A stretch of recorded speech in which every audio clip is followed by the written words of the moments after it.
Nadreen, programme behind the news में मां आवां जो मेज़बान शकील सुमरो। मुल्की सियासत के हवाले से तमाम वडी डेवलपमेंट डीजी अगूणे DG ISI lieutenant general retired Faiz Hameed जो कोर्ट मार्शल जो अमल है वो शुरू थी चुको है। टॉप सिटी केस ऐं सियासी मुदाखलत के हवाले से यो चयो वियो आहे ISPR तरफां तो सुप्रीम कोर्ट के जेके हुकुम आहिनि उन्हनि जी रोशनी में रिटायर्ड जनरल फैज़ हमीद जो है वो कोर्ट मार्शल शुरू किया वियो है। ISPR जो इहो भी चवणो है जेतिरो वॾो उहिदेदार हुजे उहिदे रखंदड़ हुजे उनकी ज़िम्मेवारी भी ओडी वॾी बणिजे थी पई। इहो पिणु चयो वियो आहे त ख़ुदि एहतसाबी वारे अमल ते कंहिं बि क़िस्म जो को समझौतो न कयो वेंदो। अॼु जी तमामु वॾी ख़बर ऐं उन वॾी ख़बर जे हवाले सां सिंध TV न्यूज़ जे स्टूडियो में असांखे ज्वाइन कियो आहे सीनियर सहाफ़ी ऐं सीनियर तज़िये निगार सिंध TV न्यूज़ जा एग्जीक्यूटिव डायरेक्टर ऑपरेशन आहिनि रफ़ीक भुट्टो साहब। टेलीफोन लाइन ते असांखे मुल्क जे नाले वारे सहाफ़ी सीनियर तज़िये निगार सोहेल वड़ाइच साहब ज्वाइन किया है। सोहेल वड़ाइच के प्रोग्राम में भलीकार चाहूँ था। सोहेल साहब, आज की बड़ी न्यूज़ जो है वो जो साबका DG ISI हैं लेफ्टिनेंट जनरल फैज़ हमीद का कोर्ट मार्शल शुरू हो चुका है। आप कैसे देखते हैं इस फैसले को? जी, बहुत हैरान कुन खबर है और उसकी वजह यह है कि आमतौर पे हमने ये देखा है कि फौज के अंदर आपस में सुलह सफाई हो जाती है। अगर कोई इख्तलाफात भी हों तो ये पहली दफा है कि कोई इस बड़े पैमाने पर एहतसाब की कार्रवाई शुरू हुई है और अब देखेंगे कि इसके क्या नताइज हैं और इससे आगे किस तरह से हालात पलटा खाते हैं, क्या होते हैं। सोहेल साहब, इस फैसले को जैसे कहा कि खुद एहतसाबी का अमल ये एक बड़ा स्टेप है, ये पूरा पॉलिटिकल जो इस वक्त सिनेरियो है उस पर इसका इम्पैक्ट क्या पड़ेगा?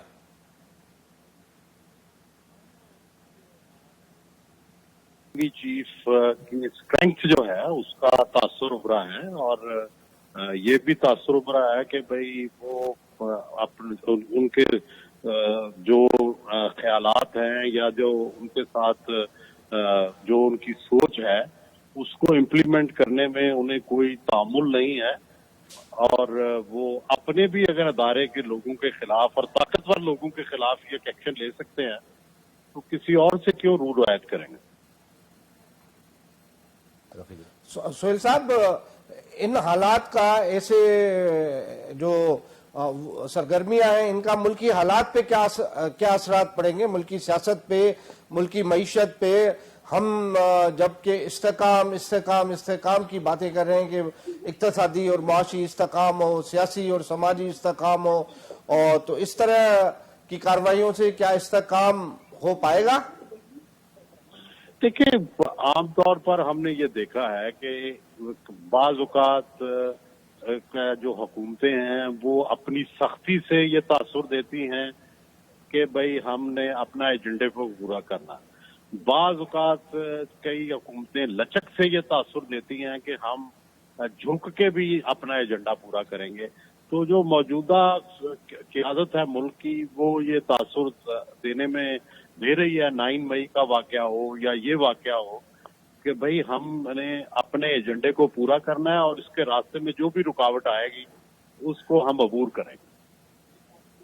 सोहेल साहब, जैसे आपने 9 मई का जिक्र किया, हम सुनते आ रहे थे फैजाबाद धरना केस वो भी काफी हुआ, तो आप समझते हैं कि इस 9 मई के जैसे PTI के बानी चेयरमैन का कहना है कि ये हुकूमत 2 महीने की मेहमान है, तो आप समझते हैं कि बांग्लादेश में जो कुछ हुआ और अड़ोस पड़ोस में जो कुछ हो रहा है तो यहाँ कोई इस तरह की तब्दीली का कोई इम्कान है, कोई टेक्नोक्रेट सेटअप या कुछ और हो जाए? अल्लाह ना करे जी, ना बांग्लादेश बने या शाम बने या लीबिया बने।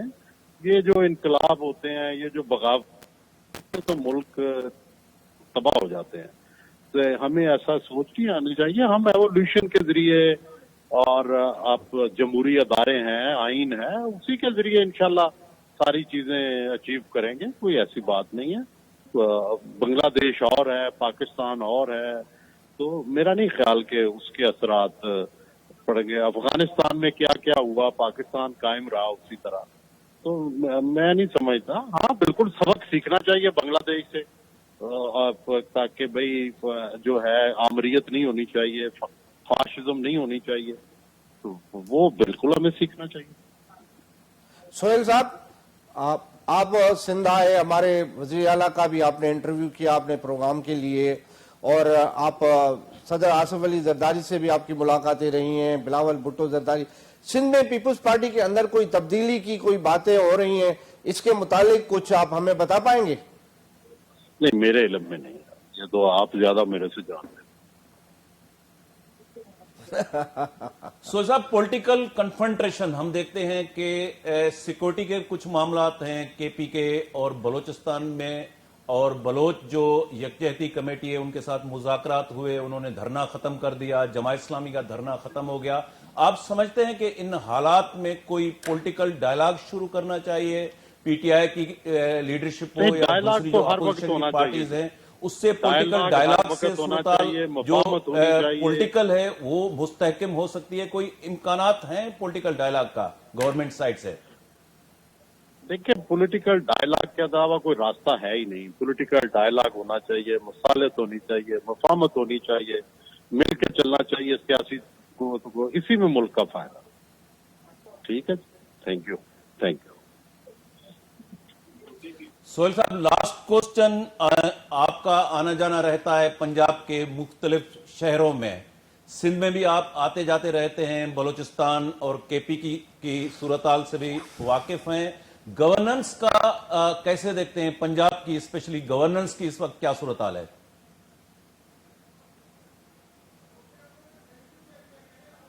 सोहेल वड़ाइच साहब सां असांजो राब्तो जेको आहे मुनक़ते थी वियो। सोहेल रफ़ीक साहब वड़ाइच साहब जो जेको तज़ियो हो उनजे लाइ चवणु हो त पॉलिटिकल डायलॉग जेको आहे उहो शुरू थियणु खपे, ऐं जीअं मैशियत जेका आहे उनजे हवाले सां जेका गैर मुस्तहकम सूरत-हाल आहे, पॉलिटिकल हवाले सां गैर मुस्तहकम सूरत-हाल आहे, अवां सम्झो था त जनरल फैज़ वारे कोर्ट मार्शल सां गॾु ख़ासि तौर ते पीटीआई जेका साइड आहे उनमें काफ़ी सोशल मीडियम खे इस्तेमालु थी रहियो, ॿी काफ़ी शइ आहे, त तव्हां सम्झो था त मामला जेके आहिनि कुझु फ्रीज़ थींदा, सेटल थींदा? जी बिल्कुलु, छाकाणि त जेको अॻूणो DGIS आहे जनरल फैज़, उहो हिकिड़ो वॾो राब्ते जो कमु पियो करे, ऐं उनजे बारे में मां तव्हांखे अंदरि जी ख़बर ॿुधायां त मुस्लिम लीग नून ऐं कुझु ॿियनि सियासी क़ुवतुनि इन जूं शिकायतूं कयूं त उनखे फिक्स छो नथो कयो वञे, ऐं उहो चकवाल में, इस्लामाबाद में वेठो आहे, मुख़्तलिफ़ शादी तक़रीबुनि में अचे वञे थो, उते फ़ौजी हल्कनि सां मिले जुले थो, सियासी हल्कनि सां मिले जुले थो, हुनजा ॿिए क़िस्म जा बि राब्ता आहिनि, छाकाणि त हुन इम्पॉर्टेंट पोज़ीशन्स ते रहियो आहे, GOC पनवाकिल खां वठी वेंदे कोर कमांडर पिशावर ताईं ऐं DGISI ताईं हुन जेके आहिनि से पोज़ीशन्स ॾिठियूं आहिनि, त उनखे थोरो लगाम ॾिनो वञे ऐं उनखे थोरो फिक्स कयो वञे। उन जे नतीजे में हुकूमत जेको आहे सो इहो क़दम खयों हूंदो, ऐं ॿिए पासे सुप्रीम कोर्ट जा बि डायरेक्टिव हुया त भई असां फ़ौज जी इज़त ऐं नामूस जे ख़ातिर उनखे ओपन कोर्ट में या पंहिंजे जेको आहे सो चैम्बर में इनखे ओपन नथा कयूं, इहो फ़ौजी मामिलो आहे ऐं बचाव वारी वज़ारत मिनिस्ट्री ऑफ डिफेंस हिनखे ॾिसे, ऐं पोइ अहिड़ी यकीन यानी अटॉर्नी जनरल बि जेको आहे सो सुप्रीम कोर्ट खे कराई हुई, ऐं उन में 2 सुप्रीम कोर्ट जे आॾो केस हुया। हिकिड़े में त हिकिड़ो जेको डेवलपर हुयो, जेको तामीराती कमु कंदो आहे, वॾो बिज़नेसमैन हुयो कंवर मुइज़, उनजी हिकिड़ी पिटीशन हुई सुप्रीम कोर्ट में जेका टॉप सिटी प्रोजेक्ट जे हवाले सां हुई, ऐं ॿियो जेको आहे सो तव्हां पाण उनजो ज़िक्र कयो इस्लामाबाद धरणे वारो, जंहिंमें जेके आहिनि से जेके धरणे में शिरका हुआ उन्हनि में पैसा विराया विया, लिफ़ाफ़ा, उन्हनि जूं बि तस्वीरूं जेके आहिनि से आयूं, ऐं हिकिड़ो ॿियो बि तव्हां हिन जी तस्वीर जेका घणी मक़बूल थी हुई बाजवा साहब जे ज़माने में, काबिल में हिकु होटल में हू जेको चांहि जो कप पीए थो, ऐं त अहिड़े नमूने सां काफ़ी हू जेको आहे सो मशहूरु रहियो। हिकिड़ो ई जुमिलो, कुछ नहीं होगा, सब ठीक हो जाएगा, सब ठीक हो जाएगा। त अहिड़े क़िस्म जूं हुयूं इहे ऐं उनजो इहो अज़ालो आहे जो अॼु उनजो कोर्ट मार्शल कयो वियो आहे ऐं ISPR उनखे बाज़ाब्ता तौर ते जेको आहे सो जारी कयो आहे। हाणे इहा लिकियल ख़बर कोन्हे का ऐं कल्ह खां वठी उनखे हिरासत में रखियो वियो आहे। अञा बि इन बारे में नयूं नयूं जेके आहिनि से इंकशाफ थींदा ऐं ख़बरूं ईंदियूं। रफ़ी साहब, जीअं तव्हां ॻाल्हि कई फैज़ाबाद धरणे जी, तमामु घणी उहा वीडियो जेका आहे वायरल थी, अफ़गानिस्तान ते जेका तस्वीर आहे उहा बि तमामु घणी वायरल थी ऐं आम इम्प्रेशन इहो हुयो त जनरल फैज़ हमीदी जेको आहे PTI खे प्रोटेक्ट कंदो रहियो आहे ऐं पोइ 9 मई जे हवाले सां बि काफ़ी शयूं ॿाहिरि निकितियूं, पॉलिटिकल इंटरफेरेंस ऐं उन खां बाद में चकवाल जे हवाले सां कुझु डेवलपमेंट्स जे हवाले सां बि माण्हू ॻाल्हियूं कंदा रहिया। टॉप सिटी तव्हां पाण उनजो डिटेल में ज़िक्र कयो। हीअ जेका टाइमिंग आहे उन टाइमिंग ते पहिरें बि कार्रवाई थी सघंदी, त हीअ जेका टाइमिंग जे हवाले सां तव्हां उनखे कीअं ॾिसो था त हिन टाइम ते ख़ासि तौर ते जॾहिं PTI जो चेयरमैन चए थो पियो 2 महीननि में गवर्नमेंट हली वेंदी, तव्हां सम्झो था त हीअ मौजूदा शहबाज़ गवर्नमेंट जे लाइ हिकिड़ो सुठो स्टेप आहे, हुन सां हुनखे वधीक पॉलिटिकली जेका आहे उहो स्ट्रेंथन मिलंदी? ॾिसो, इहो इनखे असां पॉलिटिकल डिसीशन नथा चई सघूं। सिविल या हुकूमत जी फ़ौज खे आशीर्वाद ज़रूरु हूंदी, कंसेंट ज़रूरु हूंदी, छाकाणि त प्रेसिडेंट जेको आहे सो सुप्रीम कमांडर आहे ऐं prime minister head of government आहे, त उन्हनि सां आर्मी चीफ ज़रूरु सलाह मशवरो कयो हूंदो। इहो हिकिड़ो वॾो मेगा एक्शन आहे, को मामूली ॻाल्हि कोन्हे का त हिकिड़े रिटायर्ड पॉलिटिकल कमांडर कन्फ्रंटेशन जेका हले पई, मां उन जी ॻाल्हि कयां थो, पॉलिटिकल साइड ते फ़ाइदो थींदो गवर्नमेंट खे ज़रूरु फ़ाइदो थींदो ऐं प्रेशर वधंदो ऐं जेको आहे सो तहरीक इंसाफ़ जे सर्किल्स में हिकिड़ी गमगीन सूरताल पैदा थींदी ऐं हिकिड़ो मैसेज वेंदो हेठि ताईं त भई जॾहिं हिननि हुकूमत ऐं फ़ौज सेम पेज ते हिकिड़ो ई फ़ैसिलो आहे त इन सिलसिले में जेके बि किरदार मुलविस आहिनि उन्हनि खे न छॾिबो ऐं 9 मई जा जेके मुजुर्म आहिनि उन्हनि खे ॻोल्हे फिक्स कबो। त उन ते इहो हिकिड़ो सेम पेज मैसेज आहे त असां कंहिंखे बि भली केॾो बि ताक़तवर छो न हुजे उनखे बख़्श न कंदासीं, छाकाणि त इहो इदारनि वकार जो मामिलो आहे। 9 मई जे हवाले सां PTI जो जेको बानी चेयरमैन आहे, ज़ाहिर आहे उन ते बि केसिस आहिनि, कुझु केसिस में त उनखे अदालती रिलीफ मिलियो, लाहौर हाई कोर्ट मां, इस्लामाबाद हाई कोर्ट मां। तव्हां सम्झो था 9 मई जे हवाले सां PTI बानी चेयरमैन ख़िलाफ़ पे का अहिड़े क़िस्म जी सख़्त कार्रवाई जा इम्कान आहिनि? मां सम्झां थो त हीअ हिकिड़ी पेशरफ़्त अथव। साबिक़ कोर कमांडर, साबिक़ DG ISI खे जो कोर्ट मार्शल, छाकाणि त विच में इहे ॻाल्हियूं हलियूं हुयूं त भई हेॾे वॾे मक़बूल सियासी ताक़तवर लीडर जो केस जेको आहे सो फ़ौजी अदालतुनि में छो हले। हाणे मां सम्झां थो त इहा हिकिड़ी राह मिली आहे त इमरान ख़ान हुजे, शाह महमूद कुरैशी हुजे या ॿिया जेके बि अहिड़ा ताक़तवर हुजनि जिन जे लाइ इहो चयो वेंदो त फ़ौजी अदालतुनि में 9 मई जा जेके बि ॾोहारी आहिनि या मुजरिम आहिनि, मुलज़िम आहिनि या जिन ते इल्ज़ाम आहिनि, छा बि पाण उनखे खणी चऊं, उन्हनि जा केस फ़ौजी अदालतुनि में छो हलनि। पर जॾहिं फ़ौज पंहिंजो इहो फ़ैसिलो कयो आहे त असां पंहिंजे हिकु अहिड़े यानी 4 स्टार जनरल खे बि जेको आहे सो असां नथा बख़्श करे सघूं, त तव्हां केरु थींदा आहियो, पोइ ईअं सिविलियन जा बि केस हलणु शुरू थी वेंदी आहे। इहा हुनजी तरफ़ हिकिड़ो इशारो ऐं पेशरफ़्त बि थी सघे थी। बिल्कुलु इहा पेशरफ़्त बि थी सघे थी पई। नाज़रीन, हिते नंढे हिकिड़े कमर्शियल ब्रेक जो वक़्तु थी वियो आहे। ब्रेक खां वापसी ते प्रोग्राम खे कंटिन्यू कयो।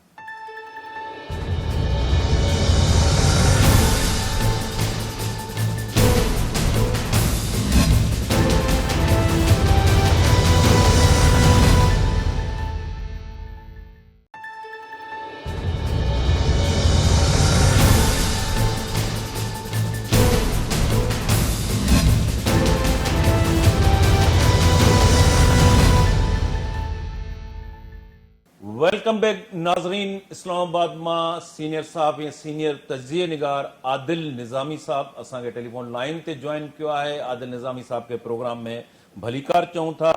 आदिल साहब, बड़ा एक डेवलपमेंट हुई है, ISPR ने जो है कहा है कि रिटायर्ड जो लेफ्टिनेंट जनरल है फैज हमीद के खिलाफ कोर्ट मार्शल का अमल कार्रवाई शुरू हो चुकी है। आप कैसे देखते हैं? हम सुनते आ रहे थे फैजाबाद धरना केस, चकवाल के हवाले से, टॉप सिटी केस, सियासत में मुदाखलत, कैसे देखते हैं कोर्ट मार्शल के इस फैसले को आप? जी साईं, साहब बहुत शुक्रिया आपका। मतलब इस तरह है कि फैज हमीद साहब ताकतवर शख्सियत रहे हैं, नोबेल प्राइज रहे हैं। जिस मामले में जो है उनको तहवील में लिया गया पाक फौज की जानिब से, वो तो एक कह लें कि करप्शन का मामला है, इख्तियारात इस्तेमाल करते हुए किसी को किडनैप करना, उससे जो है माली जो है फायदा हासिल करने का मामला है। लेकिन जिस तरह अभी आपने भी निशानदेही की कि फैज हमीद साहब पर इसके अलावा भी बहुत से मामला हैं, जमहूरियत को नुकसान पहुंचाने का, फैजाबाद धरना केस, उसके साथ साथ इलेक्शन 2018 में जो मामला थे वो आपके सामने है। फिर उस टाइम की जो ओपोजिशन थी, पाकिस्तान मुस्लिम लीग नून, पाकिस्तान पीपल्स पार्टी, उसके खिलाफ किस तरह उसकी क़यादत के खिलाफ केसेस बने, अदालतों को बरअसरअंदाज हुए, ये सारे मामला भी जो है उनके ऊपर चार्जेस हैं, जो आगे चल कर देखें कि इस पर क्या होता है। लेकिन अभी हालिया जो कार्रवाई हुई है, अदारा है, इसके साथ साथ जो हुकूमत है, वो काफी टाइम से उनकी एक्टिविटीज को मॉनिटर कर रही थी और अपोजिशन जमात पाकिस्तान तहरीक इंसाफ के साथ बहाल उनके राब्ते थे। और अफवाज पाकिस्तान के खिलाफ, हुकूमत के खिलाफ जो एक प्रोपोगेंडा किया जा रहा है, हुकूमत को मलाइन करने की, अफवाज को मलाइन करने की कोशिश की जा रही है, कुछ शख्सियात को टारगेट करने की जो कोशिश की जा रही थी, ये एक बड़ा मामला है। अगर आप देखिए प्रेस रिलीज का जो दूसरा पैरा है, उसमें लिखा कि रिटायरमेंट के बाद भी जो उनकी एक्टिविटीज है उसको मॉनिटर किया गया, वो कुछ मतलब उस पर शकूक व शुबात थे, जिसकी वजह से जो है उनको तहवील में लिया गया है। अब अदारा उनका कोर्ट मार्शल करेगा, कार्रवाई करेगा। और ये जो मामला जो बज़ाहिर जैसे बताया गया कि टॉप सिटी का जो मामला है, इस पर तो इन्वेस्टिगेशन होगी, लेकिन आगे चलकर बज़ाहिर ये लग रहा है कि जो दीगर सियासी मामला थे भी ताहाल उनकी इंटरफेरेंस थी, जो एक अफवाज को मलाइन करने की कोशिश की जा रही थी, उस पर उनके खिलाफ जैसे कार्रवाई की जाएगी। आदिल भाई, आप क्या देखते हैं? आप सीनियर एंकर भी हैं और रिपोर्टिंग भी कर रहे हैं अपने चैनल के लिए और सीनियर रिपोर्टर भी हैं।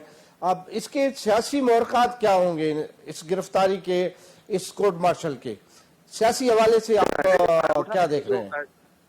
सियासी डेफिनेटली इसके कॉन्सिक्वेंसेज होंगे। एक तो हुकूमत का जो है कहने के मुतालबंद होगा और पाकिस्तान तहरीक इंसाफ की जानिब से जो चीजें हो रही थी, अभी तो पाकिस्तान तहरीक इंसाफ की जो क़यादत थी वो भी सामो इनसे थोड़ा ऑफेंड दिखाई दे रही थी, क्योंकि मुख्तलिफ ज़राए से उनके साथ रब्ता करते थे और कुछ शख्सियात के हवाले से इनकी कोशिश होती थी उनको मलाइन किया जाए, अदारों के हवाले से एक अपना गुड और बैड जो अपना उनके माइंड में था उसको लेकर चलने के लिए प्रेशराइज करते थे। पाकिस्तान तहरीक इंसाफ के जो मौजूदा लीडरशिप है उनमें से कई लोग इनके साथ राब्ते में थे, लेकिन उन्होंने खान साहब को भी ये सारे मामला बताए कि फैज हमीद की जानिब से उनको डिक्टेशन दी जाती है मुख्तलिफ इश्यूज के ऊपर कि इन चीजों को इस तरह से मनूवरिंग करें या इस तरह से उनको प्रेजेंट किया जाए।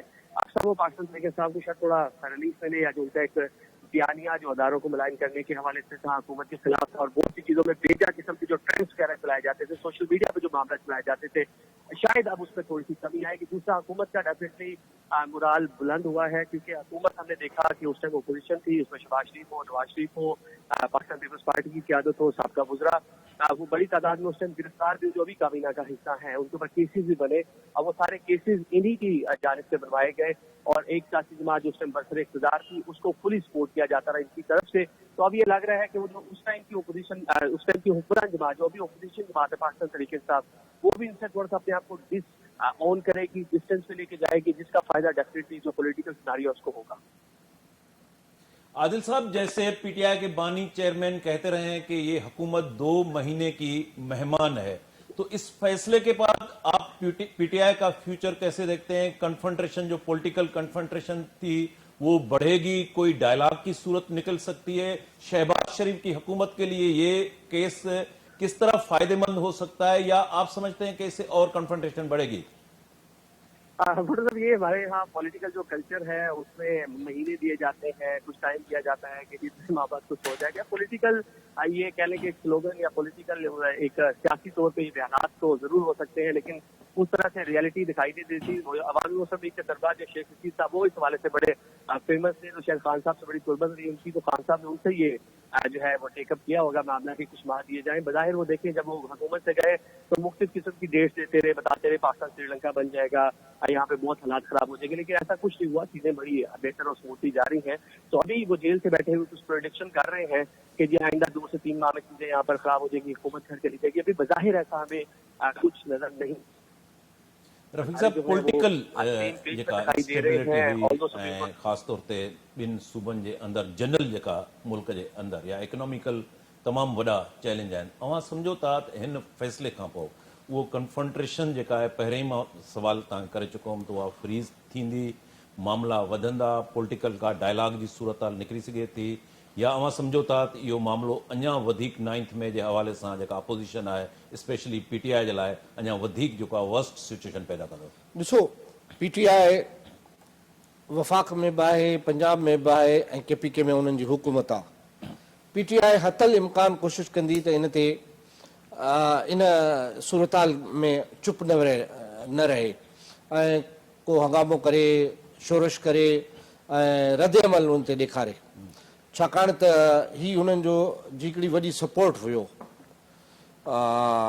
जनरल फेज़, त उनजे वञण सां ज़रूरु हू ख़ामोश न वेहंदा ऐं कुझु न कुझु कंदा, ऐं इहो रद्द अमल हिकु ॿिनि ॾींहंनि में साम्हूं ई उन्हनि जो अची वेंदो। आदिल साहब, ये जो धरने थे, जमा इस्लामी का धरना था, बलूचिस्तान में एक धरना था, वो अब खत्म हो चुका है।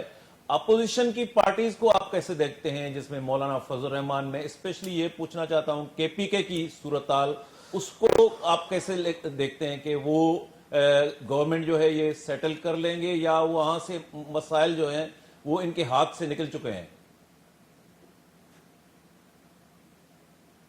जी आदिल साहब, आदिल साहब सां असांजो राब्तो जेको आहे उहो मुनक़त थी वियो। स्पेशली ॿिनि सूबनि में, असां बलूचिस्तान जे अंदरि त ॻाल्हियूं थियूं ऐं उहो मामिलो सेटल थी वियो, धरणो ख़तमु थी वियो। KPK जी सूरताल खे अव्हां कीअं ॾिसो था, छाकाणि त उते स्टेक होल्डर चीफ मिनिस्टर जेको आहे उहो PTI जो आहे ऐं उनमें कन्फ्रंट्रेशन आहे, उते गवर्नर मौजूदु आहे पीपल्स पार्टी जो, उन सां बि उनजी कन्फ्रंट्रेशन जेको आहे उहो जारी रहे थी।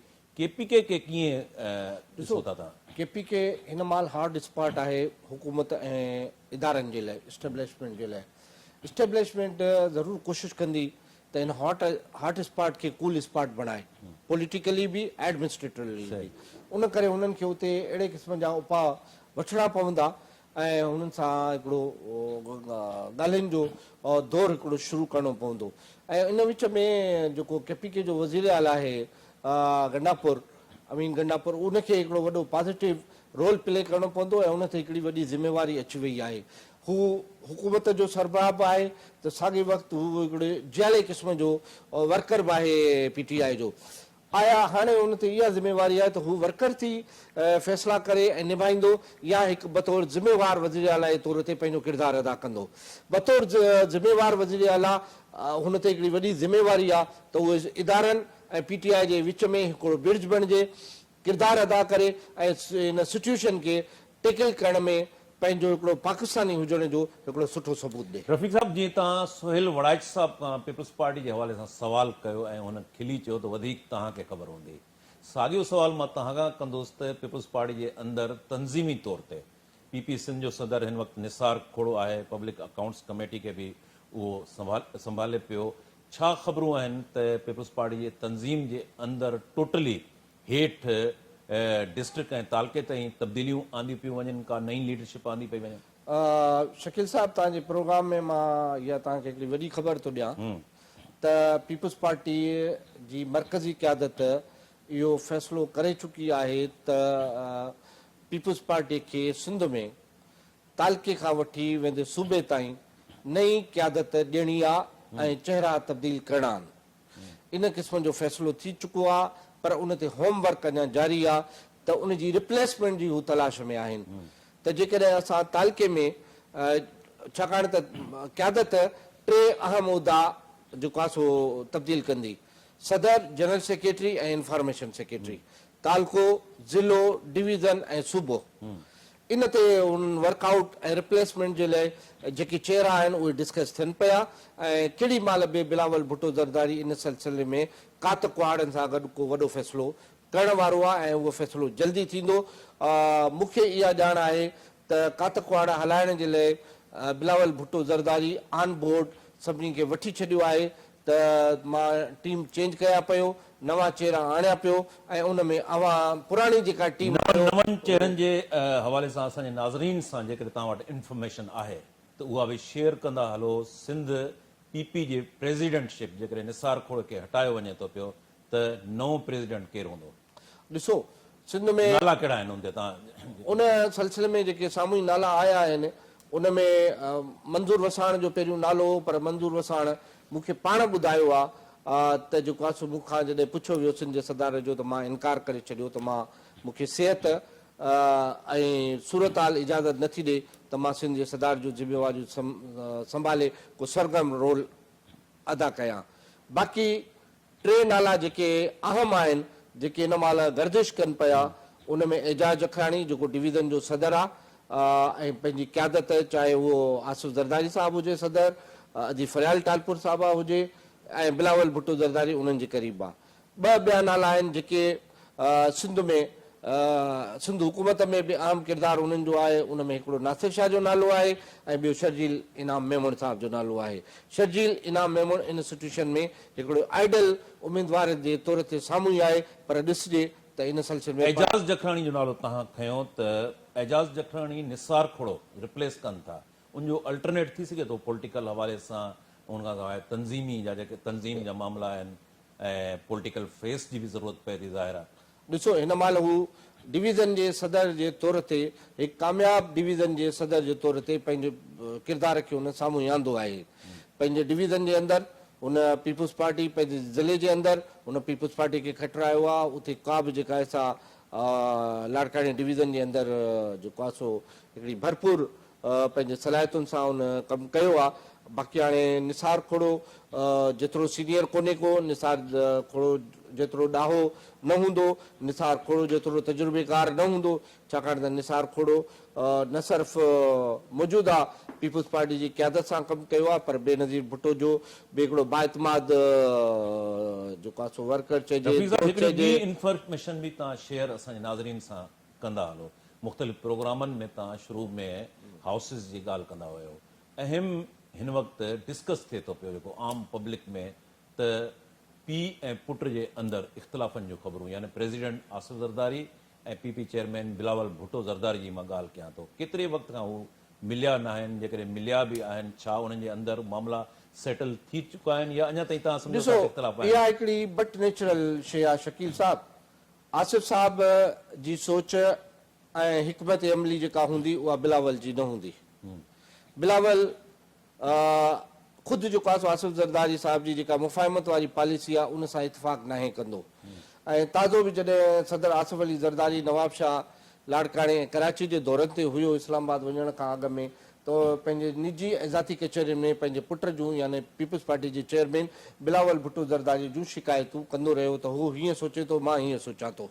हू नौजवान आहे, जज़्बाती आहे ऐं अॻिते वधण जे लाइ हुनजी सोच थोरी डिफरेंट आहे, मुंहिंजी सोच डिफरेंट आहे। नेचुरली पीउ ऐं पुट जे विच में सियासी जेके फ़ैसिलनि जे हवाले सां पंहिंजी पंहिंजी सोच आहे ऐं उन में यकजहती नथी पाई वञे। रफ़ीक साहब, हिन वक़्तु सिंध जे अंदरि मां एडमिनिस्ट्रेशन वारे पासे खां तव्हां खां सवाल कंदुसि। मुक़ररियूं, बदिलियूं, इन क़िस्म जा फ़ैसिला कंहिंजे अख़्तियार में आहिनि? ॾिसो, उहे तमामु घणा जेके हींअर फ़ैसिला थियनि था उहे जेके आहिनि ज़रदारी हाउस में अदी फरियाल टालपुर पई करे ऐं उनजे हथ में काफ़ी फ़ैसिला आहिनि, चाहे पीपुल्स पार्टी जा तंज़ीमी फ़ैसिला हुजनि या सिंध हुकूमत जा इंतिज़ामी फ़ैसिला हुजनि। चीफ मिनिस्टर खे को थोरो घणो अख़्तियार मिलियो आहे या अञा सेम पोज़ीशन आहे? न, ॾिसो, चीफ मिनिस्टर वटि पंहिंजा अख़्तियार आहिनि, पर चीफ मिनिस्टर खे चयो वियो आहे त हे सलाह मशवरे जा किरदार आहिनि, इन्हनि खे ऑन बोर्ड रख ऐं उहो पंहिंजे फ़ैसिलनि में उन्हनि किरदारनि खे ऑन बोर्ड रखियो पियो अचे। डिस्कस थींदी हुई त पीपुल्स पार्टी ज़ाहिर आहे त जेका बि कानून साज़ी थिए थी पई, अहम फ़ैसिला थियनि था, पीपुल्स पार्टी शहबाज़ शरीफ़ जी हुकूमत खे सपोर्ट कंदी रही आहे। अञा बि इन ॻाल्हि जा इम्कान आहिनि त पीपुल्स पार्टी कैबिनेट जो हिसो थी सघे थी, या ईअं थी सघे थो 2-2.5 सालनि जे पीरियड खां पोइ प्राइम मिनिस्टर तब्दील कयो वञे, प्राइम मिनिस्टर पीपुल्स पार्टी जो अचे? बिल्कुलु आहिनि। इहे शयूं आसिफ ज़रदारी साहिब जे ज़हन में ज़रूरु हूंदियूं त अॻिते जी गेम जो हो सुठो खिलाड़ी आहे ऐं हिकिड़ी गेम हो करे वियो, पाण सदर थी वियो ऐं हुकूमत पंहिंजे पसंदि जी पंहिंजे वोटनि सां मुस्लिम लीग नून जे मियां शहबाज़ शरीफ़ खे हुन ॾियारी।